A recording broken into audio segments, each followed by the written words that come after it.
Muitas vezes os devs estão começando a fazer teste unitário ali, eu escuto eles reclamarem, falando assim: "Ó, pô, mas tentei fazer teste aqui, esse negócio não vai, não dá certo, como é que eu faço? Porque não consigo fazer". Cara, na maioria das vezes, não é porque você precisa aprender mais coisas sobre teste que você não está fazendo teste.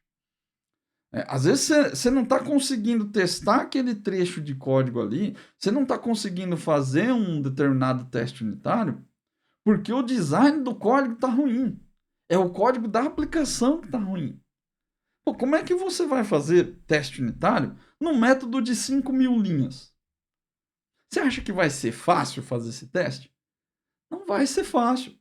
Um código que é muito grande, né? Ele vai ter muito setup de teste. Pô, vou ter que preencher um monte de objeto, vou ter que fazer um monte de mock.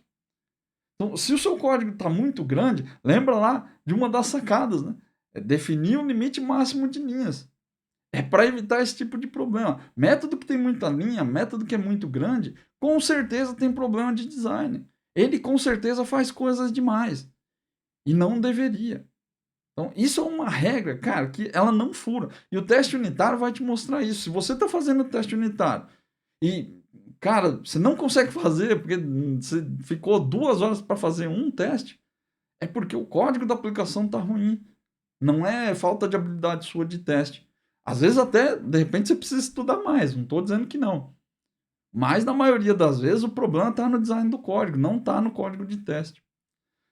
Uma outra coisa que ele mostra muito, acoplamento alto.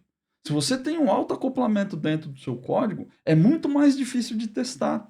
Porque além de testar aquele método que você testou, tipo calcular nota fiscal lá, você vai ter que testar o método que valida o cliente, vai ter que testar o método que valida o e-mail do fornecedor, você vai ter que validar o método que vai no banco de dados para trazer o registro. Então, quanto mais acoplamento você tem, maior vai ficar a cardinalidade do seu teste. Porque você vai ter que começar a testar as dependências junto, e aí seu teste vai ficar gigante. Você vai ter que dar setup de um monte de coisa, você vai ter que preencher um monte de objetos. Daqui a pouco você está se vendo ali tentando conectar no banco de dados. É porque o acoplamento está alto. E lembra que o desejado é manter o acoplamento baixo. Então ele vai te jogar na cara. Se você tiver acoplamento alto, é uma das primeiras coisas que vai aparecer para você no teste. Pô, não consigo testar porque está chamando o banco de dados. Aí você vai ter que fazer um refactoring porque o acoplamento está alto demais.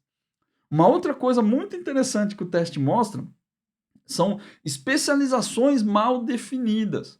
Quando você tem uma especialização estranha, você criou um método. É, por exemplo, esse do classe nota fiscal que tem o método validar cliente. Quando você começa a fazer o teste em si começa a ficar esquisito. Você vai criar lá, dentro da classe de teste da nota fiscal. Aí você tem lá o método, deveria calcular imposto da nota, não deveria calcular, ou deveria emitir nota com marcação, sei lá. Aí no meio desses testes da nota aparece um teste lá, deveria indicar que o cliente é válido. Mas assim, por que eu estou validando uma regra do cliente dentro dos testes da nota fiscal? Tipo, por que eu estou instanciando uma classe nota fiscal para validar uma informação do cliente? Isso acontece porque você está especializando errado. Né? Esse método para validar cliente ele devia estar em outro lugar. Só que você criou ali dentro da classe nota fiscal. Então, você fez especializações ruins. Na hora de definir lá limite e responsabilidade, você jogou tudo no mesmo lugar. Aí, seu teste vai apitar, vai ficar esquisitão.